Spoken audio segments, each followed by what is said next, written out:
দাঁড়িয়ে আছি, এটাকে সাঁওতালি ভাষায় বলা হয় তিঙ্গু কানাই, তিঙ্গু কানাই। বসলাম, বসলামকে সাঁওতালি ভাষাতে বলা হয় দুরুপ পিনাই, দুরুপ পিনাই। উঠলাম, উঠলামকে সাঁওতালি ভাষাতে বলা হয় বিড়ি ইনাই। চটি পড়ছি, এটাকে সাঁওতালি ভাষাতে বলা হয় চেটকিং হরক দা, চেটকিং হরক দা।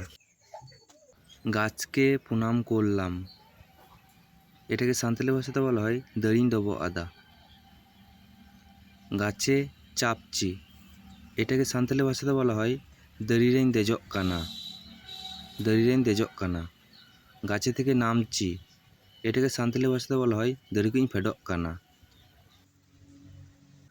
পুকুরে হাত ধুচ্ছি, এটাকে সাঁওতালি ভাষাতে বলা হয় গাডিয়ারে তিন আরুপক কানা, গাডিয়ারে তিন আরুপক কানা।